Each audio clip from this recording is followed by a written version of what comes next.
আপনারা কেমন আছেন? আশা করি যে আপনারা ভালো আছেন। আজকে আরো একটা ভিডিও নিয়ে আসলাম আপনাদের সামনে। ভিডিওটা হলো হাইড্রোলিক ক্যালিপার নিয়ে। আর ক্যালিপার কোন জায়গায় থাকে? এটা হলো ক্যালিপার থাকে সামনের চাকায়, যেগুলা ডাবল ডিস্কের গাড়ি সেগুলার পিছনের চাকায়ও থাকে। ঠিক আছে? এই ক্যালিপারের কাজ কি? ক্যালিপারের কাজ ব্রেকিং সিস্টেমের যে কাজ, এটা পুরাটাই মেনটেন করে এই ক্যালিপারের মাধ্যমে। যাই হোক, এই সম্পর্কে আমার আরো একটা ভিডিও আছে ইউটিউবে, দেওয়া মিজানুর রহমান, এমডি মিজানুর রহমান নাম সার্চ দিলে আপনারা পাবেন। দেখেন যে এই ক্যালিপারটা কিভাবে কাজ করে। আমি কালকে আগের ভিডিওতে বলছিলাম যে এখানে হাইড্রোলিক একটা পাইপ লাগা থাকে, এই পাইপের মধ্যে অয়েলটা আসে ঠিক এই পিস্টন গুলাতে,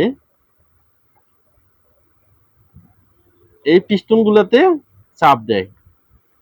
চাপ দেওয়ার ফলে এই পিস্টন গুলা এই যে ডিস্কের মধ্যে চাপ দেয়। এই কারণে হয় কি, আপনাদের হাইড্রোলিক, সামনে হাইড্রোলিক হয় বা আপনারা ব্রেক করতে পারেন।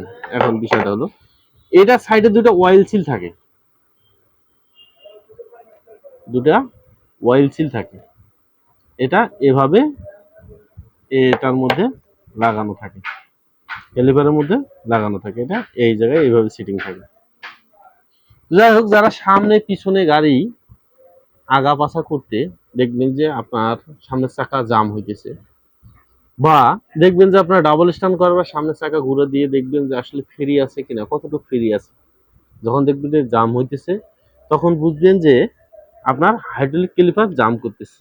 অথবা আপনার ব্রেক থেকে যদি খ্যাস খ্যাস খ্যাস খ্যাস আওয়াজ হয়, তখন বুঝবেন যে আপনার ব্রেকের ফাইবার গুলা নষ্ট হয়ে গেছে, আপনার ব্রেক শু চেঞ্জ করতে হবে। আমি একটা পুরান ব্রেক শু আপাতত দেখাইতেছি, আপনারা এই বুঝবেন। আর দ্বিতীয়ত হলো, এটা নষ্ট হওয়ার পিছনে অনেক কারণ আছে।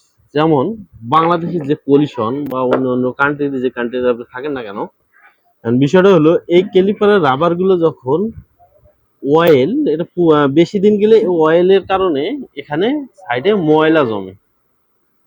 এই ময়লা জমার কারণে এই পিস্টনটাকে জাম করে ফেলায়।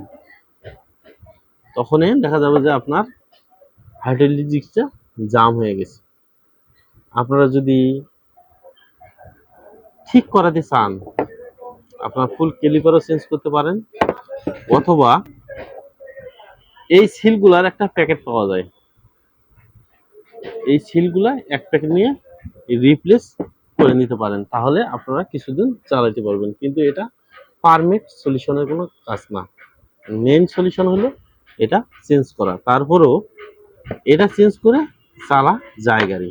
এখন এটার সাথে এটা আছে, এই ফিঙ্গারটার কাজ হলো কি, যখন আপনারা এক পাশে চাপ দিবেন ব্রেক, তখন এটা দুপাশের ব্রেক শু দুটারে সমন্বয় করে একসাথে ধরবে।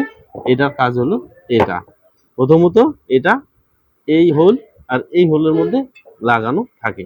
এখানে একটা রাবার থাকে। যখন আপনারা হাইড্রোলিক ব্রেক শু চেঞ্জ করবেন, অবশ্যই অবশ্যই এগুলা পরিষ্কার করে নেবেন। তাতে করে হবে কি, আপনার এটা জাম হবে না। এটা সব সময় ফ্রি থাকা লাগবে, নাহলে হবে কি, আপনাদের হাইড্রোলিক জাম হয়ে যাবে।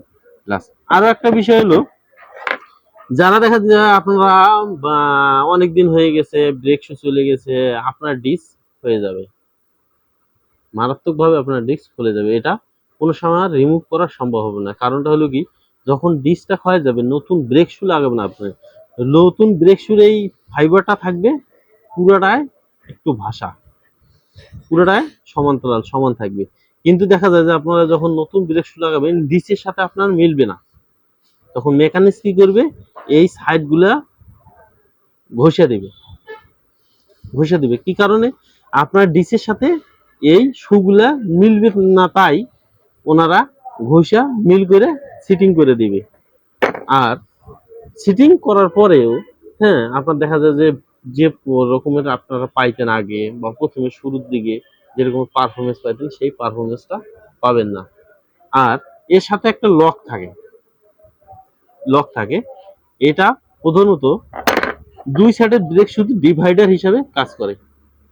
ব্রেক শুগুলা ডিভাইডার হিসেবে কাজ করে, যাতে এই সাইডের ব্রেক শুটা এই পাশে না আসে, এ পাশেরটা এ পাশে না আসে, এরকম ভাবে দুইটা পাশাপাশি থাকবে।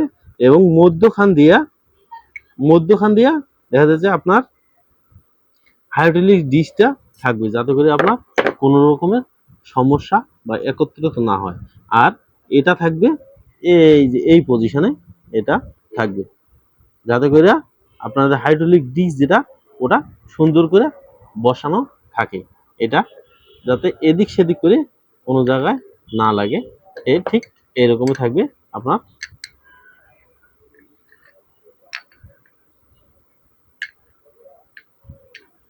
এই ঠিক এরকম থাকবে, যাতে করে কোনো রকমের প্রবলেম না হয় বা এদিক সেদিক না হয়, ঠিক এরকম থাকবে। আপনারা নিজেও করতে পারবেন বিষয়টা, এবং সেক্ষেত্রে আপনাদের কিছু ট্রেনিং এর জানার দরকার আছে। আমি যে বিষয়গুলো দেখাই দিলাম, প্রথমে আপনারা এই নাটটা খুলবেন। নাটটা খোলার পর হাইড্রোলিক ডিস থেকে ক্যালিপারটা আউট করবেন, করার পর 5 নম্বর এলিঙ্গি দিয়ে এই নাটটা খুলবেন।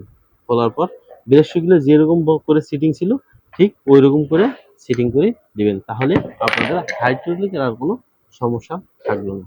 ইনশাল্লাহ আমাদের ভিডিওটা যারা দেখলেন কমেন্টে লিখবেন যে আসলে আমারও কোনো ভুল ত্রুটি হয়েছে কিনা। আসসালামু আলাইকুম।